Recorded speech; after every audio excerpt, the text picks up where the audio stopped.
Tengan un buen día, les saluda Marco Sinche, el profesor de la materia Química Bioorgánica. En esta presentación haremos una descripción del curso. Empezaremos con disposiciones generales, luego explicaciones acerca de las clases, unas recomendaciones para que les vaya de la mejor manera y finalmente el Código de Ética de la Politécnica Nacional. En primera instancia, durante todo el semestre es necesario que lean el sílabo o también llamado guía de estudio para que sepan de mejor manera cómo es el curso, la evaluación, lo que se va a tratar cada clase, los libros que se recomiendan, etc. También que ingresen y revisen frecuentemente la información en el aula virtual, ya que ahí podrán encontrar anuncios, materiales didácticos y las propias evaluaciones y actividades de autoevaluación. Les pido que hagamos el esfuerzo por mantener una buena comunicación, es decir, que me puedan informar cualquier novedad que se registre en sus vidas, sobre todo con respecto a la asistencia. Si tienen algún tipo de problema de conectividad, por ejemplo, me dejen saber para poder tomar medidas correctivas. Asimismo, les invito a que asuman sus obligaciones con responsabilidad y actitud positiva para que saquen el máximo provecho de este curso. Ahí pueden observar mi correo electrónico y teléfono celular que pueden ocuparlo solamente para emergencias. El sílabo es un documento que da toda la información acerca de la materia, los objetivos, los capítulos, cómo es el sistema de evaluación, los libros que se recomiendan, así como las actividades que se realizarán en cada clase. Por eso es importante que lo descarguen del aula virtual y lo tengan a la mano para conocer también qué es lo que se planifica para cada sesión. Adicionalmente, en el aula virtual van a tener una guía para la primera semana de clases, similar a la que se muestra en la presentación. Esta guía va a indicar de forma detallada todas las actividades que tendrían que realizar durante la primera semana. Para las próximas semanas ya no se va a tener esta guía porque va a ser algo similar.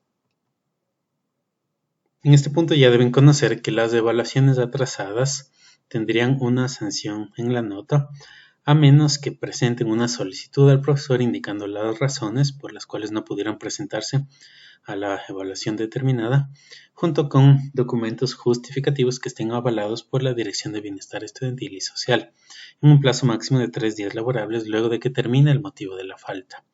En estos casos, tendríamos que fijar una fecha y hora para que puedan recuperar esa evaluación. Si es que no tienen una justificación válida, podríamos en todo caso dialogar para ver en qué momento podrían recuperar con alguna pequeña sanción en la nota. Trataré de ser flexible y entender que hay ocasiones en las que puede fallar la conexión al internet, por ejemplo. Las justificaciones tienen que ser válidas. Eso incluye, por ejemplo, certificados médicos o de calamidad doméstica. Esperemos que no tengan necesidad de hacerlo. Pero justificaciones que no sean válidas simplemente serán negadas. Trataremos de la misma manera de acogernos de la mejor forma a las fechas indicadas ya en el sílabo para las evaluaciones.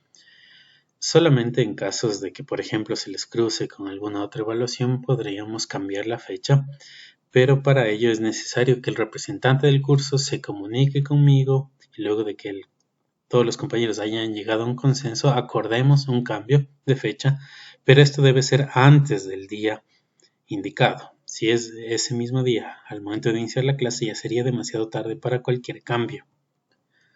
Además, ustedes tienen derecho a recibir tutorías fuera de clase, en las cuales están orientados a explicar cualquier contenido que no haya sido entendido en las clases sincrónicas. Esto no es una obligación, pero sí es un derecho que deberían hacer uso, ¿no? Por lo tanto, háganlo oportunamente. Cuando algo no se entienda, pidan tutoría. Al final del semestre pedir ayudas ya es demasiado tarde.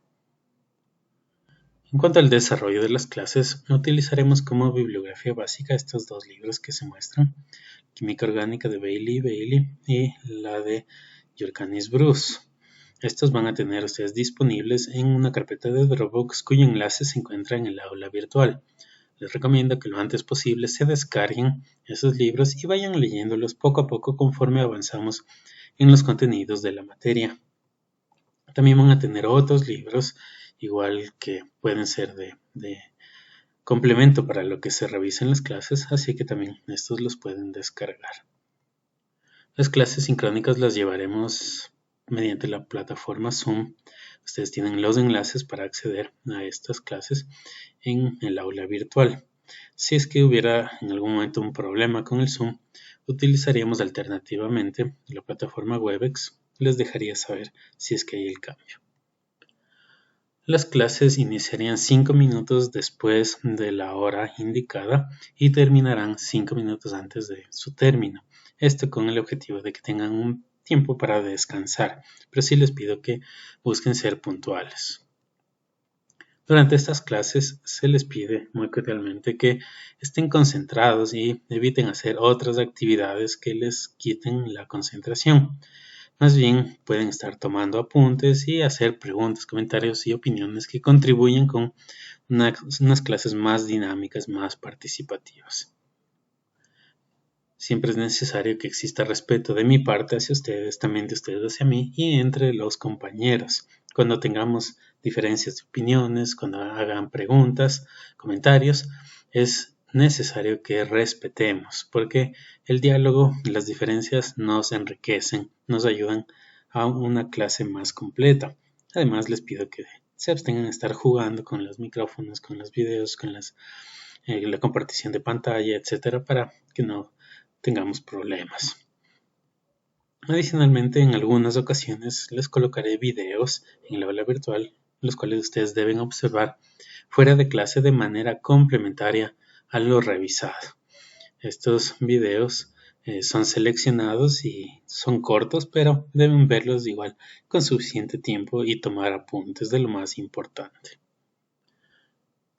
En cuanto al contenido del curso, en el primer bimestre haremos un repaso breve de nomenclatura y luego entraremos ya de lleno a lo que nos corresponde en este curso, que son las reacciones orgánicas.